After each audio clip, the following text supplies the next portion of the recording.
యాదవ్ గారు రాహుల్ గాంధీ గారు ప్రస్తావించిన అనేకమైన అంశాలలో బీజేపీ ఒకటే ఒక అంశాన్ని హిందూ అనే అంశాన్ని ప్రొజెక్ట్ చేసింది అని పాపారావు గారు చెప్తున్నారు. దాన్ని అసలు రాహుల్ గాంధీ గారు ఓవరాల్ స్పీచ్ని ఎట్లా చూస్తారు? ముందుగా మైక్ టీవీ ప్రేక్షకులకు మరి అదేవిధంగా మీకు కోపాయిన్స్లందరికీ నమస్కారం అండి. ఎస్, డెఫినెట్గా అండి, గత 10 సంవత్సరాలుగా నరేంద్ర మోడీ ప్రధానమంత్రి అయిన తర్వాత పార్లమెంట్లో ప్రత్యేకించి లోక్సభలో ఆపోజిషన్ నాయకుడు ఆ రోజు కాంగ్రెస్ పార్టీ మెజార్టీ సీట్లు సాధించినందువల్ల వాళ్ళు ఆపోజిషన్ నాయకుడు స్టేటస్ కూడా ఇవ్వలే.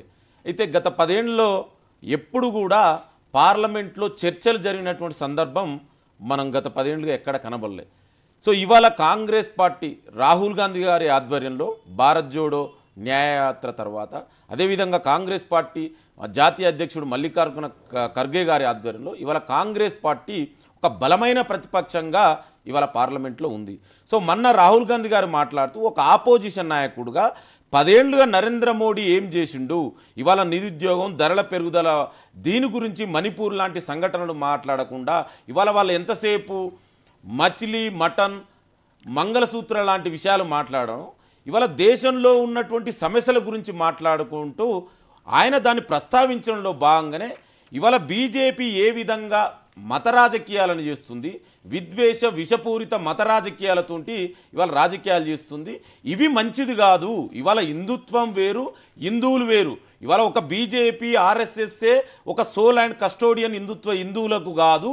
హిందువులంటే ఈ దేశంలో ఉన్నటువంటి పరమత సహనాన్ని పాటించేది మతం హిందూ మతం. అదేవిధంగా ఈ దేశంలో ఉన్నటువంటి భిన్న సంస్కృతులు, భిన్న జాతులు, భిన్న మతాలు, భిన్న ప్రాంతాలు, భిన్న కులాలు అన్నిటిని గౌరవించేది హిందూ మతం. అట్లాంటి హిందూ మతం పేరు మీద దయచేసి మీరు రాజకీయాలు చేయకండి. ఎందుకంటే హిందూ మతంలోనే ఇవాళ మనం ఏ మత గ్రంథాలు చూసినా కూడా మన వేదాల నుంచి మహాభారతం, రామ ఎక్కడ కూడా అహింసని మనం హింసని ఎక్కడ కూడా చేయొద్దని మన మత గ్రంథాలు కానీ మన యొక్క ఏవైతే మనని ఆరాధించే ఇవాళ సీతాపతి రాముడి నుంచి, శివుడి నుంచి, కృష్ణుడి నుంచి ఏ దేవుడైనా మనకు ఒకటే చెప్తుండు. అయితే దాని పేరు మీద దయచేసి రాజకీయాలు చేసి మతాన్ని అపార్థం మిగతా వాళ్ళు అసహించుకునేకుండా చేయొద్దు, ఒకరినొకరిని ద్వేషించుకునే విధంగా మాట్లాడవద్దు. ఈ మత రాజకీయాలకు పులి స్టాప్ పెట్టండి.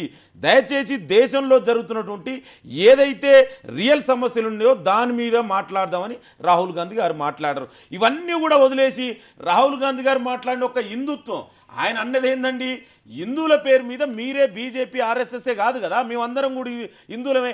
ఆ విధంగా చెప్తే రాహుల్ గాంధీ గారే శివభక్తుడు, పరమశివభక్తుడు ఆయన. అది బహుశా బీజేపీ నాయకులు ఆర్ఎస్ఎస్ తెలుసో లేదో. నేను ఏమంటున్నా అంటే ఇవాళ ప్రతిపక్ష నాయకుడుగా రాహుల్ గాంధీ గారు ఇచ్చిన ఒక స్పీచ్కే ఇవాళ బీజేపీ, నరేంద్ర మోడీ, ఆర్ఎస్ఎస్ ఇట్లా భయపడితే మరి రానున్న రోజులల్లో ఇవాళ రాహుల్ గాంధీని చూసి ఇవాళ బీజేపీ ఎట్లా ఉంటుందో అనేది మనం అర్థం చేసుకోవాలి. దయచేసి మీరు 10 ఏళ్ళుగా మీరు ఏం చేసిరో చెప్పండి, ఎన్ని ఉద్యోగాలు ఇచ్చిరో చెప్పండి, మీరు ఇవాళ ధరల పెరుగుదల గురించి మీరు ఏం తీసుకున్నారో చెప్పండి, రైతులకు ఇవాళ వ్యతిరేకంగా నల్ల చట్టాలు తీసుకొచ్చిరు, ఇవాళ రైతుల గురించి మాట్లాడండి, రైతులకు మినిమం సపోర్ట్ కనీసం మద్దతు ధర గురించి మాట్లాడండి. ఇవాళ దేశంలో జరుగుతున్నటువంటి దళితులు, మైనార్టీలు, ఆదివాసీలు, గిరిజనులు, అదేవిధంగా మహిళలపై అత్యాచారాలు జరుగుతున్నాయి, ఆ విషయాల గురించి మాట్లాడండి. ఇవాళ చూడండి, నీట్ ఎగ్జామ్, ఒక నీట్ ఎగ్జామ్ పేపర్ లీకేజ్ అయ్యే 24 లక్షల మంది విద్యార్థులు ఇవాళ జీవితాలు ఇవాళ రోడ్డు పైన పడ్డాయి. అదేవిధంగా నెట్ ఎగ్జామ్ పేపర్ లీక్ అయ్యి ఇవాళ 11 లక్షల మంది విద్యార్థులు ఇవాళ జీవితాలు ఆగమన్నాయి. దాని గురించి ప్రధానమంత్రి గారు కానీ అదేవిధంగా హెచ్ఆర్డి మినిస్టర్ కానీ ఎందుకు మాట్లాడతలేరు? ఇవాళ మణిపూర్లో మీరు చూసిరు, సంవత్సరం పైగా మణిపూర్ మంటల్లో తగలబడుతుంటే ఒక్క నిమిషం, ఒక స్త్రీ వివస్త్రణ చేసి, మహిళను వివస్త్రణ చేసి నడి రోడ్డు పైన ఊరేగిస్తుంటే మరి ప్రధానమంత్రి కానీ హోమ్ మినిస్టర్ కానీ ఎందుకు మాట్లాడరు? ఈ సమస్యల గురించి మాట్లాడండి. దయచేసి మతం పేరు మీద రాజకీయాలు చేయొద్దు అని రాహుల్ గాంధీకి చెప్పారు. దాని పేరు మీద కూడా రాజకీయాలు లేదండి. ఇవాళ అందుకే చెప్తుంటే రాహుల్ గాంధీ గారిని చూసి ఇవాళ మోడీ, బీజేపీ భయపడుతుంది. అది స్పష్టంగా మనకు కనబడ్డది. అందుకే వాళ్ళకి ఆ భయాందోళనతో ఏ విధంగా మాట్లాడో తెలియకుండా మళ్ళీ ఒక సెంటిమెంట్ రాజకీయాలు చేస్తారు. అయినా కూడా దేశ ప్రజలందరూ అన్నీ గమనిస్తున్నారు. ఈ సెంటిమెంటు, భావోద్వేగాల రాజకీయాలకు ఎక్కువ రోజులు నడవదనేది మొన్న అదే రాముడి పేరు మీద ఇవాళ రాజకీయాలు చేస్తే అదే అయోధ్యలోనే కదా ఫైజాబాద్ సీటులనే బీజేపీ నొడగొట్టి దేశానికి అభివృద్ధి, సంక్షేమం కావాలి తప్ప మత రాజకీయాలు వద్దనే చాలా స్పష్టమైన తీర్పు మొన్న ఇచ్చారు. Thank you. మహేష్ గారు, మోదీ గారు కానీ మోదీ టీం కానీ గత 10 సంవత్సరాలుగా పార్లమెంట్లో ఎప్పుడు మాట్లాడినా, నాకు మోదీ గారు ఎప్పుడు మాట్లాడినా అక్కడ నాకు బెంచ్ సౌండ్లే వినిపిస్తూ ఉండేవి. ఆయన ఎప్పుడు